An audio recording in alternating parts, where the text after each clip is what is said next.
Session. Dr. Luna Vetter will ask her staff to give a presentation, and after that, we'll have comments from the public. I'd like to welcome up our team to present the Family Life Curriculum. Today we have with us Dr. Becky Padgett and Dr. Tracy Hollinger to present the Family Life Curriculum. Good evening. Thank you for having us. As Dr. Luna Vetter said, I'm Becky Padgett, and joining me is Dr. Tracy Hollinger, and we are the Directors of Curriculum and Instruction for middle school and high school. So again, thank you. Tonight we are here to present the updates to the Family Life Curriculum for this school year. CMCSS is in our third year of delivering instruction on the Family Life Curriculum. The Family Life Curriculum was developed during the 22-23 school year in compliance with Tennessee state law and Tennessee standards, and updated based on feedback for this school year. The curriculum was created by a committee of health and wellness teachers, community professionals, and CMCSS parents. The curriculum will be presented by teachers for students who are currently enrolled in middle school physical education, health, and high school wellness courses. The Family Life Curriculum meets the required Tennessee state standards for health and wellness and Tennessee state law. The timeline for the FLC is this past summer, our teachers reviewed feedback from other teachers throughout the district and made necessary changes based on that feedback. Tonight, I am here with you for the public hearing. Our current teachers will be trained in the updates to the Family Life Curriculum next week, September 16th. And then pending school board approval, parents will have access to review the curriculum to choose to opt in or choose to opt out. And then once the 30-day window for the parent opt-in, opt-out has expired, students will either receive the Family Life Curriculum or they will receive the alternative lessons. The FLC was developed, as we stated earlier, by teams comprised of educators and community stakeholders who collaborated locally to devise resources in conformance with state standards for grades 6 through 12. The Tennessee Board of Education approved Glencoe Health online resources were made available to the curriculum writing team. The curriculum is aligned to the expectations of the health and wellness state standards and the requirements of the legislation. It's important to note that every instructional slide was notated with the standard and law to ensure alignment. This year's changes to the Family Life Curriculum was after the curriculum was taught last school year. A Google survey was used to gather feedback from teachers. 9 responses were received throughout the year. Feedback was used to make minor changes to the slides to improve grammatical formatting based on that teacher feedback. And then in addition to teacher feedback, the curriculum was also updated to align to Tennessee Code Annotated 49-6-1304, which includes the Baby Olivia Act, to the Tennessee standards, and included the Baby Olivia video where appropriate. The Baby Olivia project provides a medically accurate, animated glimpse of human life from the moment of fertilization. The story details her growth as she progresses from one developmental stage to the next in preparation for her continued life outside of the womb. Our next steps with the Family Life Curriculum is upon school board approval. Parents and guardians will receive the FLC information and access to the curriculum for review. Parents will have 30 days to respond with choosing to opt in or the choice to opt out preference. If no response is received, the student will be considered as an opt-out. At the end of October, the FLC curriculum will be open for teachers to access. Parent guardians of new students who registered throughout the school year will receive access to the FLC website and the option to choose to opt in or choose to opt out upon enrollment to school. This is our FLC website that parents will have access to, and it's important to note here that they have access to every instructional slide and the notes that teachers have, so they can see everything the teachers have. And yes, thank you, Tracy. And they also can view the alternative lessons that students may receive upon their choosing. Thank you. Any questions? Mr. Nelson. Good evening. Thank you for your briefing. Why only 9 responses? And to follow up with that, can the teachers start viewing the survey and just opt out of not answering it once if they determine that the questions weren't to their liking? Teachers are provided the survey ongoing throughout the year at the conclusion of each professional development opportunity. At the conclusion of the professional learning opportunity, teachers will receive the survey, and then it's up to them as to whether or not they choose to respond.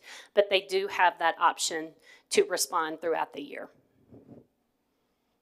Okay, just no reason why it's such a low number, 9, throughout the district? No, sir. I mean, I don't want to speak for everyone, but my dad always said no news is good news. So. Okay, thank you.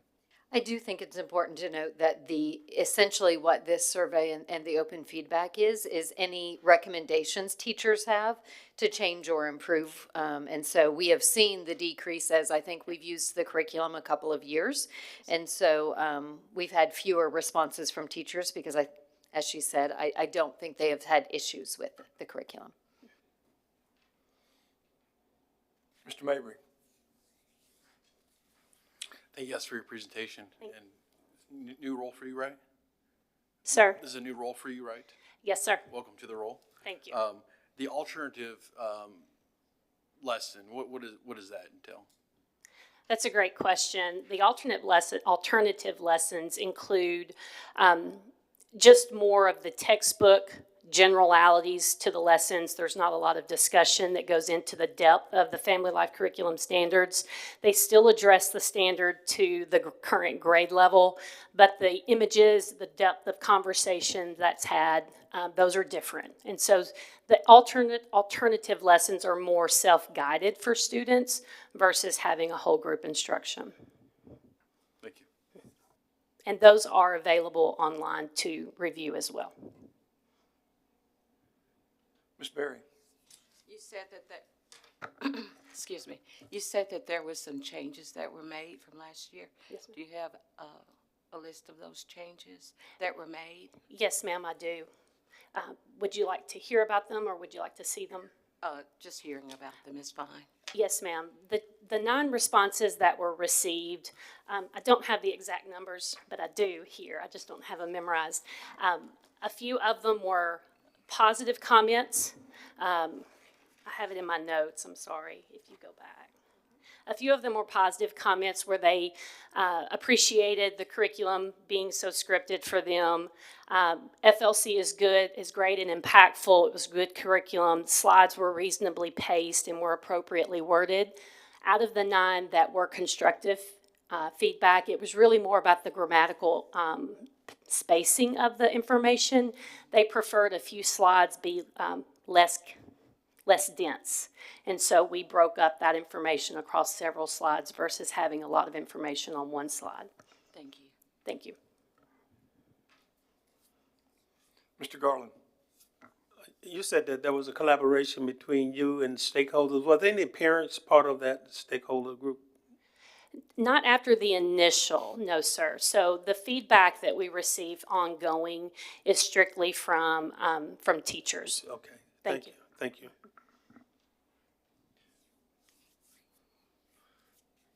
You said 9 responses. How many surveys went out To parents or teachers? that you get the 9 responses on? Oh, that's You to said that was teachers, yes, sir. teachers. So that would be to every middle school and high school physical health and wellness teacher And you had 9 that taught responses. it. Okay. And I think you covered it. The opt-in, opt-out term you're using is basically, you have to opt into it, because if they don't, you're going to consider they opted out. Is Yes, that right? sir, that's correct. Okay. That's all I have. Chris Lanier. I'm curious to know how many students that opted out did not opt in? Great question. The last information I had on that was at Christmas time of last year, and we had over an 80% parents choose to opt-in rate across the district, so that would be middle school and high schools. But again, I did not check that last spring. I could go back and look for that information if you would like for me to do so. Just generalize is fine. Yes, sir. Don't see anyone else with a comment or question. Thank you for your presentation. Thank you. Comments? Have we had anyone sign up in the back for public comment? Could we double check?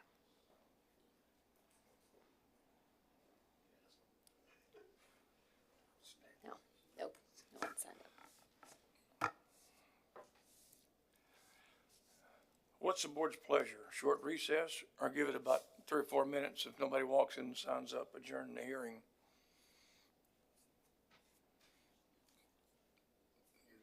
I'm seeing, I'm asking for the board's opinion on that. Mine is give it a couple of minutes. If nobody walks in, adjourn the hearing. Okay. Then I'll watch the clock. Excuse me? I can't sing anymore. I may have a recording or something I can play you.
Just for formality, would the officer please check the list again?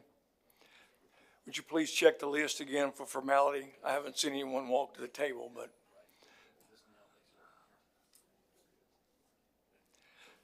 This hearing is adjourned.